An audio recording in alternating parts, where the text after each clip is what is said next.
Ok, Uvas e Personalidades hoje com uma personagem diferente. Eu digo personagem porque lá está o autor do livro Anticipation Withdraw. Cary Grant, tá? Hoje vamos falar em inglês, porque ele é novo, New Zealander, tá?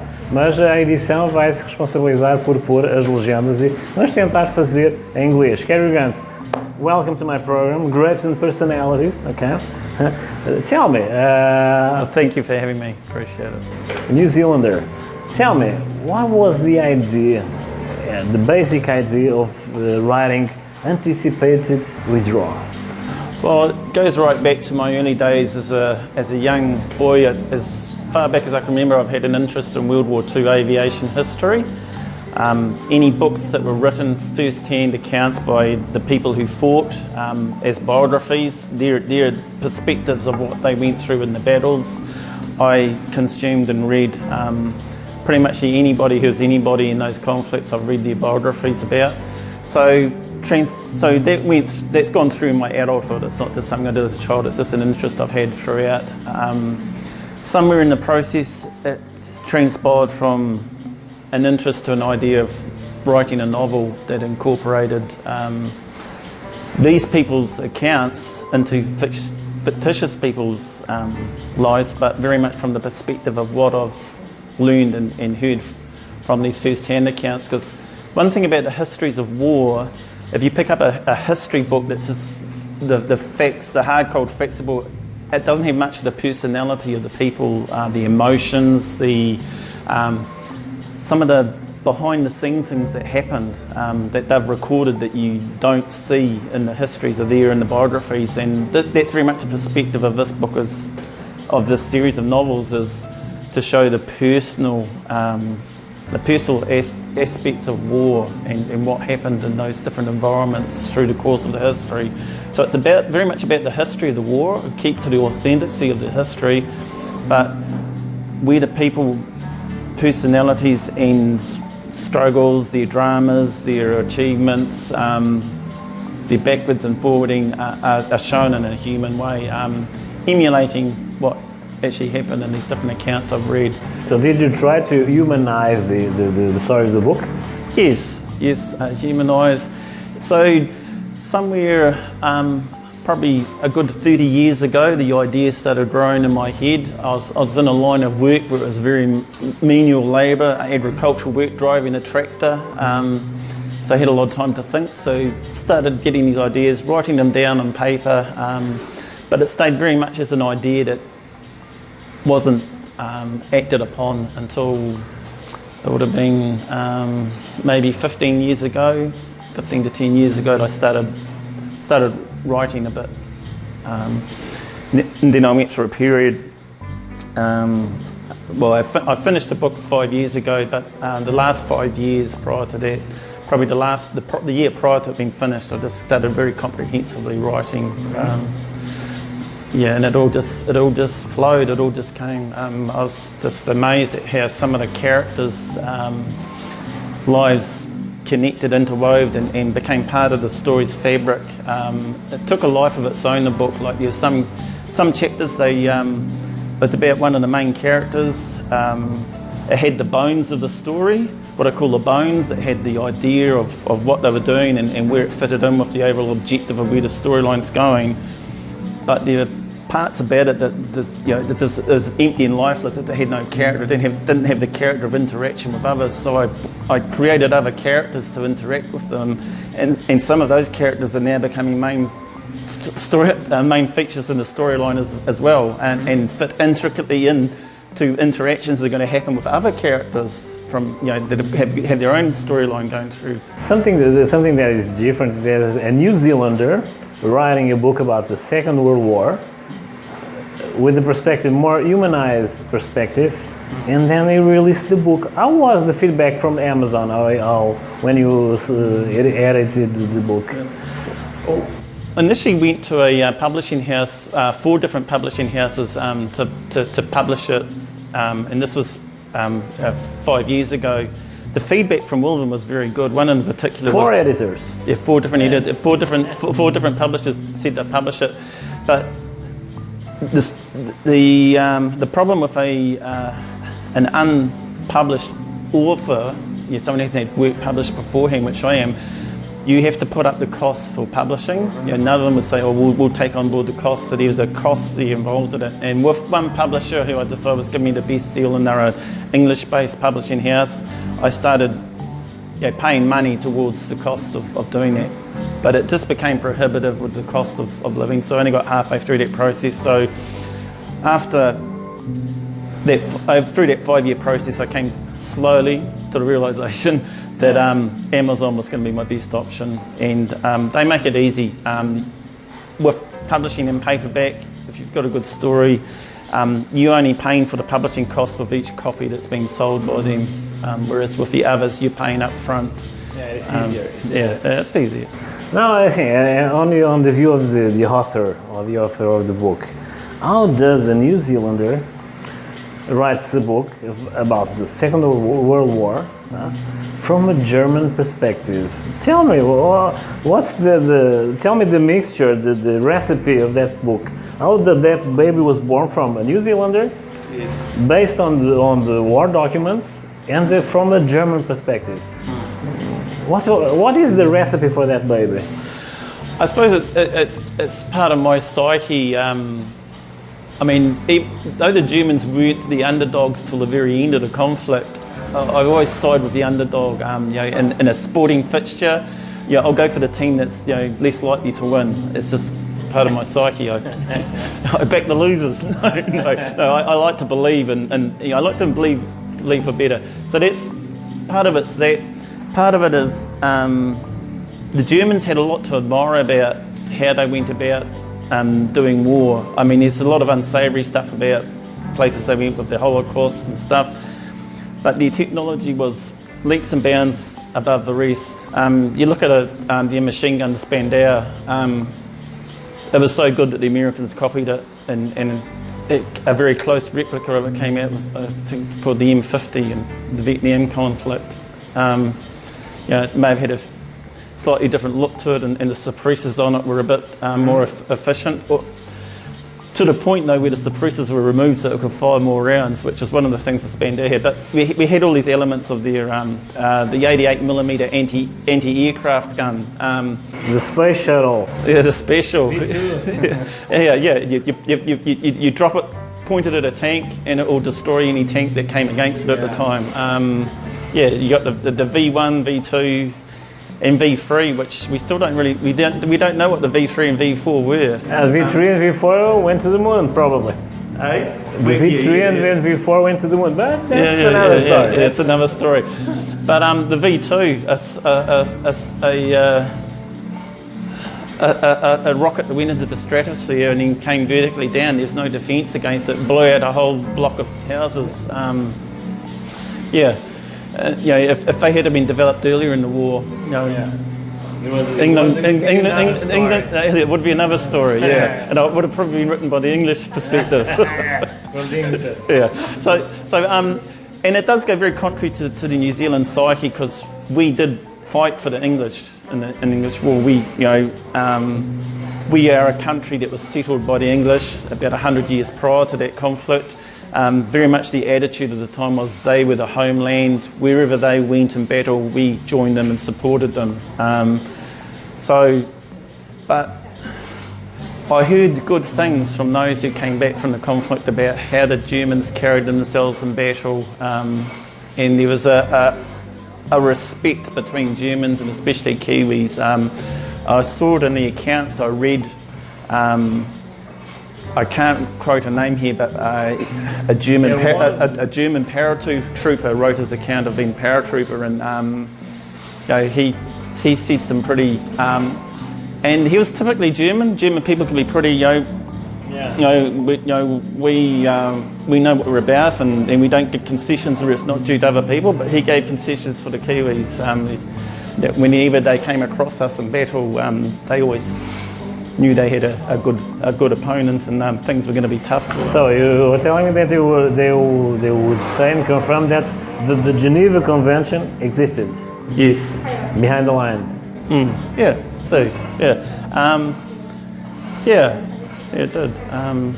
Now it's that they don't the conversation because they had a lot of time. There was a little detail that I was talking to him that I didn't know that on the famous battle of the Graf Spee, River Plate, there was a New Zealander ship that was the...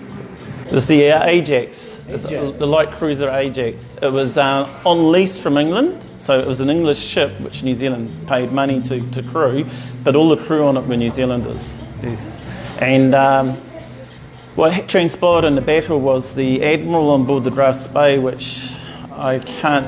Yeah, I'm not sure about it. I'm not sure. It might have been Spear, but I'm not sure. I might get my name, but he assumed that because these British ships came chasing towards him, and he knew they weren't battleships because they were smaller in size than the battleship, he assumed they were destroyers trying to come closer to release their torpedoes, which is how destroyers acted. So he let them get closer.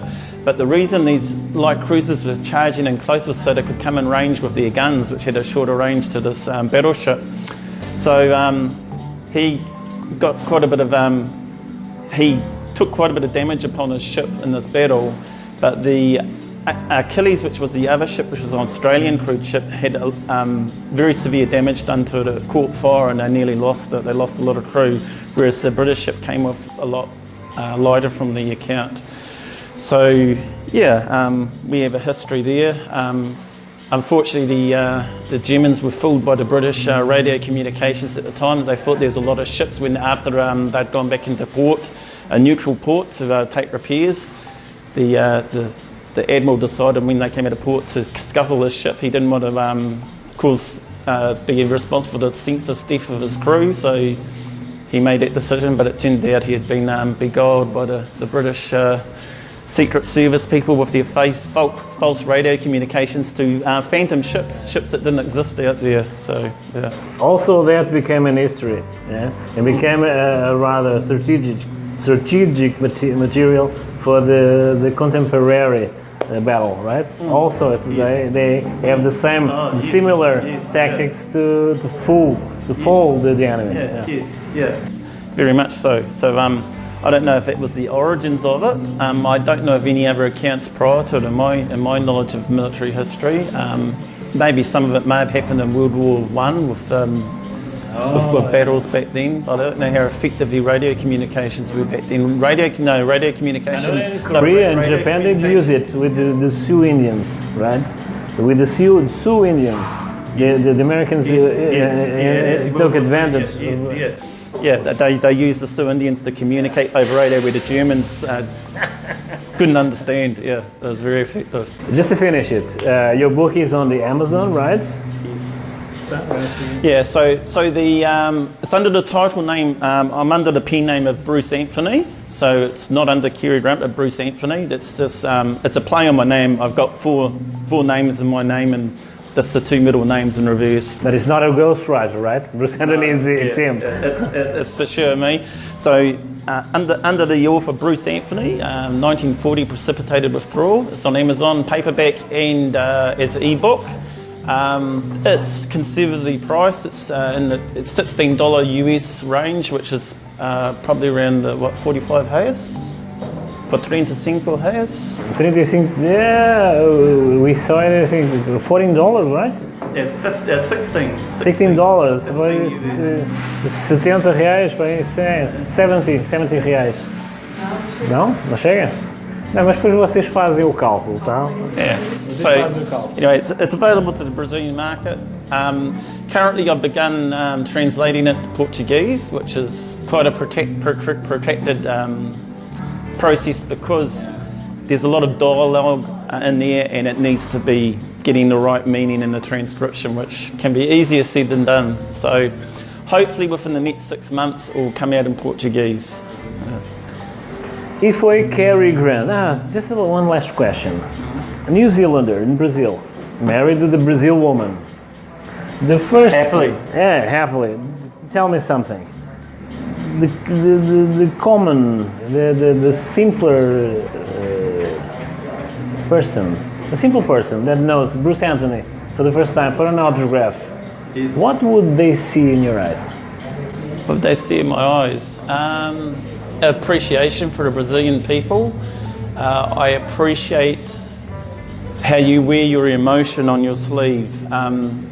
You are not afraid to be who you are and how you present yourself to other people. I love that about the Brazilian people. So be yourself, say you like the book, you like the book, you don't like the book, you don't like the book, that's good. We can have a conversation. One thing I love about the Brazilian people is we can have a conversation where we disagree on some matters and be very vocal, very adamant about that. But once we've said our piece, we're the best of friends afterwards. New Zealand, English way of doing things, no? You go there in a conversation with someone, that's the end of your friendship. So, it's like which is wrong. It's It's wrong. Yeah. E foi Cary Grant. Cary, obrigado por teres vindo a Uvas e Personalidades, tá? Vejam os contactos dele, a referência também na Amazon do livro dele, tá? E vamos fazer um pequeno intervalo e voltamos, já já.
Tá com saudade de viajar? Então arroche e descubra o Rio Grande do Norte, uma lindeza de lugar. Aqui você tem um mundo pra passear. Natal, Pipa, Galinhos, gostoso, mas se quer um friozinho maravilhoso, não falta serra pra você aproveitar. Aqui é tudo perto, pode vir de carro, avião, até a pé. Tem Santa Rita de Cássia pra quem tem fé, mas menino, tem até montanha pra descer de rapé. O Rio Grande do Norte tem um mundo para você aproveitar. Vamos viajar? Turismo preparado e seguro é logo ali. Visite riograndedonorte.com.br.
Agora em Guaratuba você encontra a mais completa loja em moda infantil. Loja Tati Tutti. Moda infantil e calçados de 0 a 16 anos.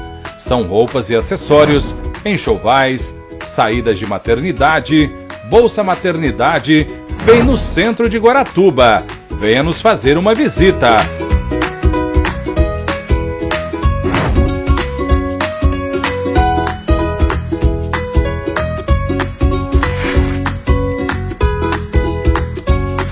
Loja Tati Tutti, na rua José Nicolau Abage 973, WhatsApp 41 99605 4431.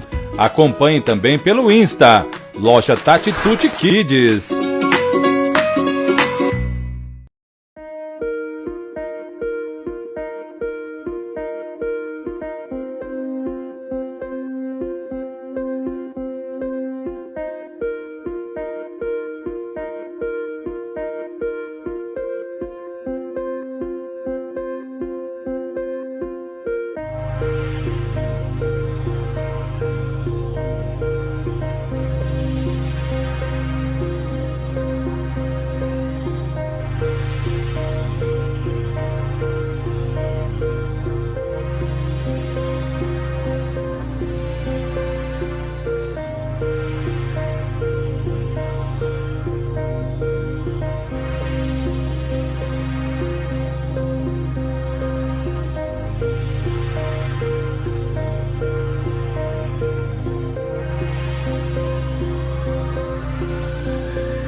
Ok, vou fazer personalidades agora com uma novidade, dicas da Fran. O masculino no universo feminino. Eu acho que não encaixa, mas vamos ver a experiência. Fran, o que é que tu achas disto?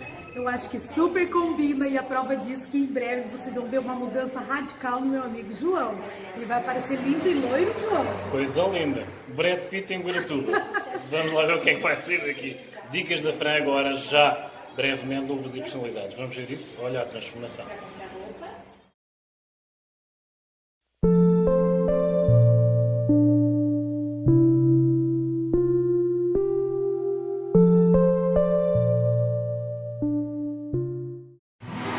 Bom dia, pessoal! Começando hoje o nosso programa Dicas da Fran, eu convido você a conhecer esse meu espaço. Estamos aqui em Guaratuba, o sol está brilhando e você aí na sua casa vai aprender um pouquinho hoje sobre microagulhamento. E quando você estiver aqui no litoral, não se esqueça, passe aqui na Fran Caetano, fábrica de loiros.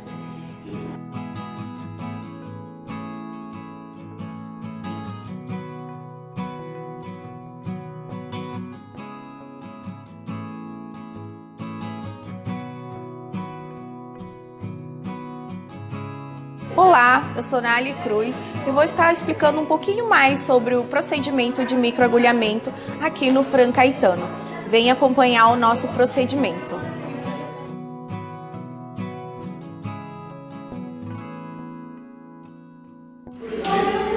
Olá, eu sou Nali Cruz, estou com a minha paciente Carla e nós vamos começar o processo de microagulhamento. Nesse primeiro processo, vamos fazer a higienização da pele.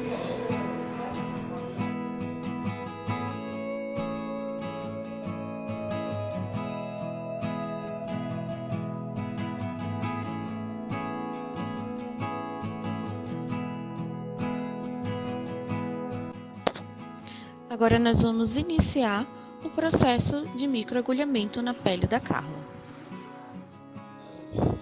Para você entender um pouquinho melhor sobre o microagulhamento, vou explicar para vocês o procedimento. Ele é um procedimento minimamente invasivo que provoca microperfurações na pele através de agulhas finas. O procedimento pode estar sendo realizado através de rollers ou de canetas elétricas. No caso da Carla, eu estou usando a Derma Pen, que é a caneta elétrica. Nela, vamos fazer o procedimento de microagulhamento mais conhecido como Drug Delivery. Drug Delivery é um tratamento de finalidade médica ou estética.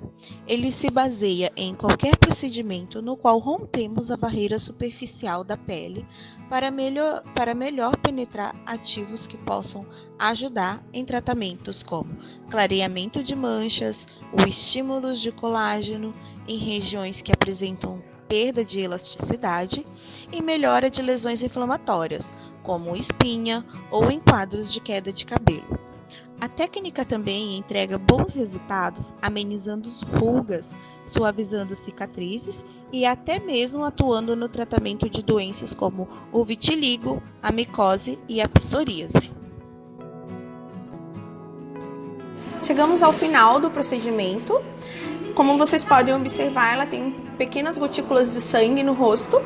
Isso é normal devido às linfas faciais que nós temos, tá? Vamos passar o produto para higienizar e tirar todas as bactérias possíveis que no procedimento, como ocasionou a perfuração da pele, então nós vamos entrar com esse produto justamente para evitar as bactérias e os fungos que ela vai ter aí no seu dia a dia.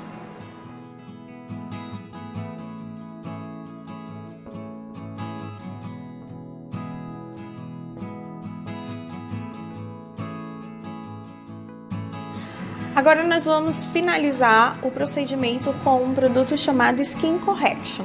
Ele é da SkinCeuticals, eu gosto bastante de usar ele no meu procedimento, porque ele é específico para uma pele sensível e sensibilizada. Então, como essa pele está bastante sensibilizada, nós vamos entrar com esse produto para acalmar essa pele e com os ativos cicatrizantes.